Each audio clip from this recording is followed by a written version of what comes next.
Tapi sekarang kita akan bahas soal ini, Mas Doni.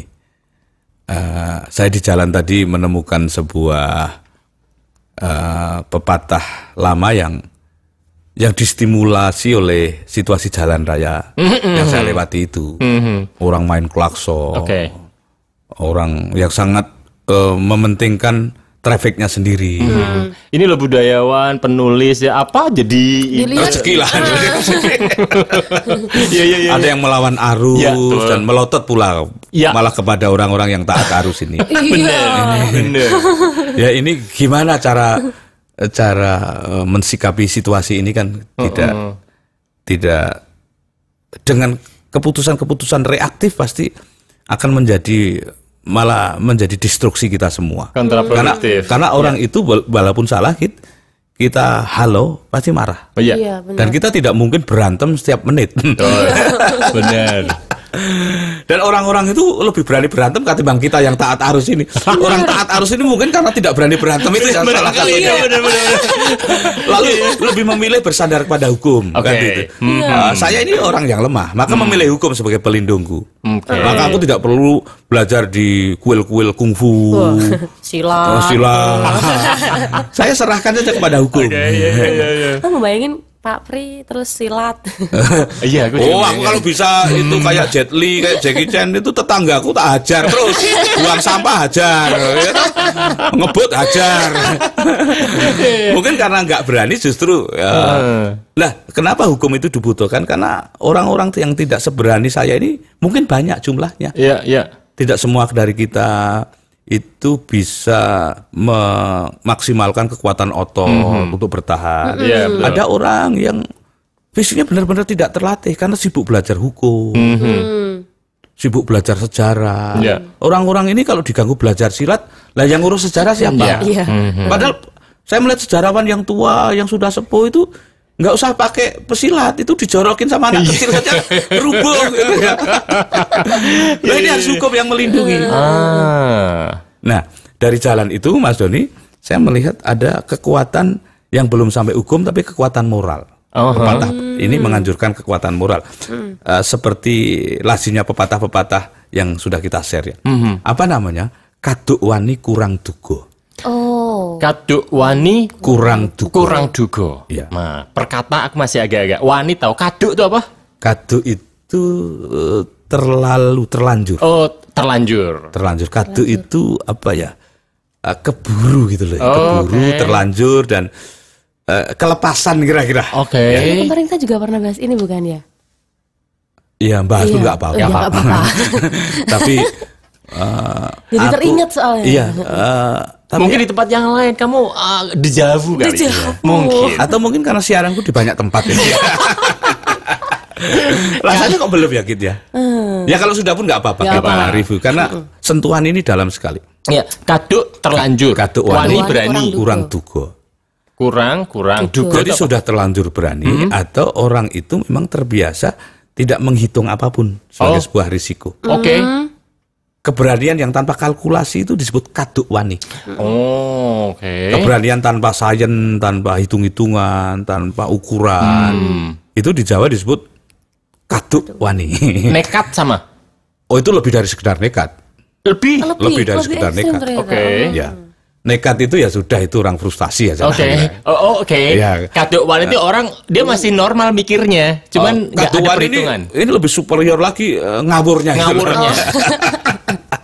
Bukan frustasi tapi itu. Bukan, memang sudah apa ya sudah pilihan sikap. Ya. Nah, itu kenapa bisa begitu? Karena kurang dugo. Kenapa seseorang itu bisa kaduk wani? Karena kurang dugo, kekurangan perhitungan. Dugo itu perhitungan atas sebuah risiko-risiko, atas sebuah rasa-rasa tertentu, kebijaksanaan tertentu. Maka kita akan melihat ada orang yang jahat itu setelah ditangkap polisi itu bisa menangis demikian rupa. Iya kan? Waduh, yang memaki-maki gurunya, menantang-nantang gurunya. Setelah viral itu bisa nggak siap lagi kepada situasinya itu. Iya. Jadi waktu dia memaki-maki gurunya, menunjuk-nunjuk, menantang-nantang itu dalam keadaan kaduk wani. Keberanian itu sampai gagal membayangkan bahwa nanti ketika ada orang satu saja membela guru itu, nggak perlu orang senegara atau sekampung atau senegara, anak itu bisa nggak kuat. Jadi duga itu penting itu. Duga itu unggah-ungguh perhitungan, sadar risiko, risk management gitu. Coba ini banyak orang memaki-maki, misalnya ketangkap polisi yang malah dikasarin, padahal jelas-jelas dia salah. Setelah jadi viral, ini abad-abad yang menyenangkan karena pihak-pihak kaduk wani kurang duga ini selalu dieksekusi oleh zaman dengan cara yang sangat cepat itu loh. Ada polisi yang sabar kalau dimaki oleh ibu ini, oleh bapak anu. Wah, siapa yang di Indian yang dimartabatkan oleh keadaan itu? Ya yang kalah waktu di syuting itu. Malah ada yang diumrohkan. Jadi janganlah kita ini kaduk wani gitu loh. Sampai kurang duga itu. Tapi di zaman ini karena tadi begitu mudahnya ya kejadian itu diviralkan, itu menjadi kayak mudah menular gitu ya. Ya. Juga begini, juga walaupun kaduk wani kurang duga itu bisa menimbulkan sebuah reaksi yang sangat dramatik di tingkat pembelaan maupun kecepatannya. Misalnya orang yang salah itu bisa diviralkan secara cepat.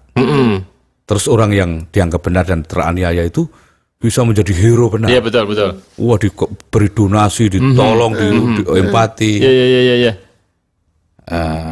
Jadi dua sisi juga itu. Maksud saya gini, mudah menular untuk menjadi kaduk wani kurang duga, tapi juga mudah mengingatkan bahwa pada bagian akhir yang menjadi terzolimi jadi hero gitu.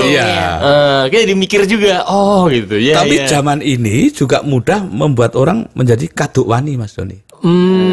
Coba kalau kita menulis di Twitter itu kan kuayanya gitu. Super berani gitu. Iya. Itu kaitan sama ini ya, hal yang jelek itu mudah menular dibanding yang baik emang. Secara instrumental itu budaya kaduk wani itu sedang mendapat akselerasinya. Ya misalnya sekarang di Twitter kita bisa langsung mention presiden, menteri ini, menteri itu. Saya kalau melihat Pak Ganjar itu kadang-kadang di vandalisasi di Twitter, itu kan. Sekarang ini gubernur saja divandalisasi di sosial media. Itu apakah kalau kita ketemu orangnya langsung ya dengan bahasanya yang keras itu mungkin. Itu juga segagah itu gitu lah ya. Presiden, menteri lebih kecil, bahkan mungkin agak minim banget ya ketemu langsung gitu.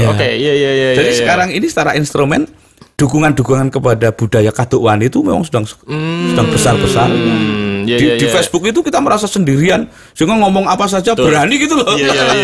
Dimudahkan. Jadi ini kembali ke bagian depan, ketika tadi kita bicara soal wajah kemajuan itu ada banyak sisi ya. Makanya kita kembali ke filosofi taplak tadi ya. Posisinya yang tengah-tengah. Benar. Atau kalau taplak itu harus di tengah, ya lebarnya harus cukup lah. Seimbang. Jangan taplak itu nanggung sehingga cenderung tarik sana tarik sini untuk menutup sini tapi bolong di sana itu. Tapi biasanya bang taplak begitu ya modelnya ya. Iya cepet itu. Makanya gemesin itu.